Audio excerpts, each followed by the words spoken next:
What is the correlation right now between the Asia indicators and the Standard & Poor's 500 good news? I think there's a reasonable correlation because both of these are moving on the prospect of a Biden victory and I think a sweep. Biden, to me, is both positive for the S&P and for Asian assets to the extent that you have calmer geopolitics. And of course, if this is a Biden victory with the sweep, you're going to have much more domestic stimulus too. So the price action across markets this morning is very suggestive to me of the sweep. The only thing that kind of stands out is the fact that bond yields aren't really moving that much. And that's got to kind of condition how bullish you are on some of the value rotation trades that people are also focused on right now.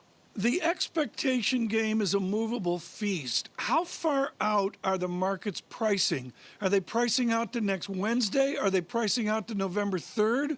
Or are they pricing out, say, into Q2 of next year?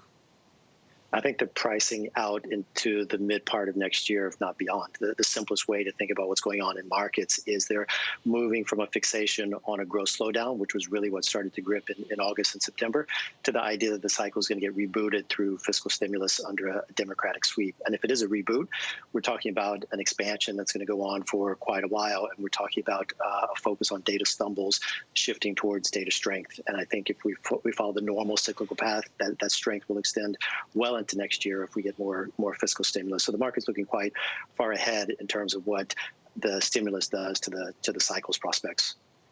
Well, let's talk about how far ahead this market's getting itself at the moment, John. This new narrative is pretty young. A couple of weeks ago, if I had a series of guests on this program, they would turn around to us all three of us, and say contested election is the risk. Now we've flipped and we're talking about a blue wave. How vulnerable is that narrative, John?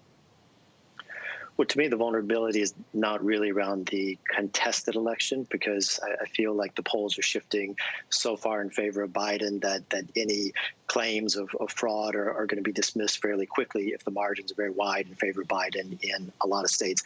To me, where you have the vulnerability in terms of a narrative shift is the possibility that maybe the Senate doesn't flip. And so if Biden is the president, but there's no change in control in Congress, then we're going to still be dealing with the same impasse around fiscal policy that we have now.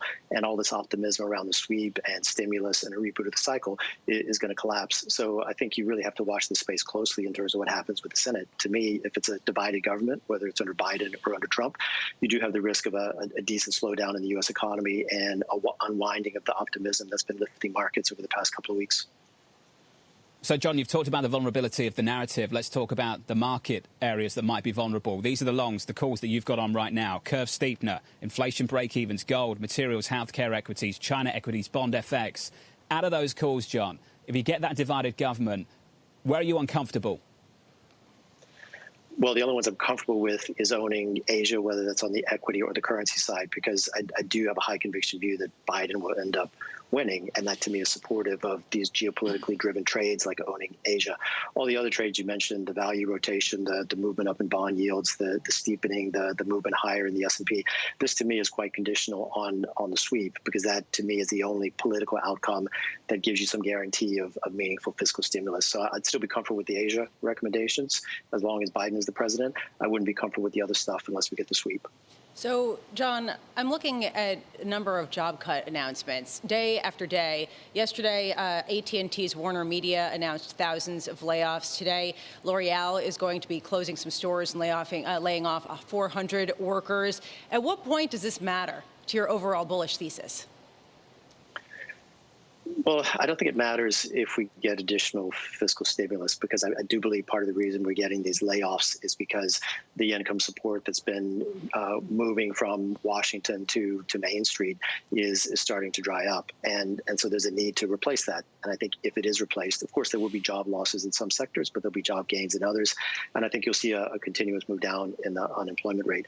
Without the stimulus, though, I think you have to extrapolate from what's happening in terms of job losses and the loss of momentum in jobless claims. And you do have to be concerned about a sub-trend quarter, if not two sub-trend quarters in the U.S. and what that means for markets. So the stimulus, to me, is very key.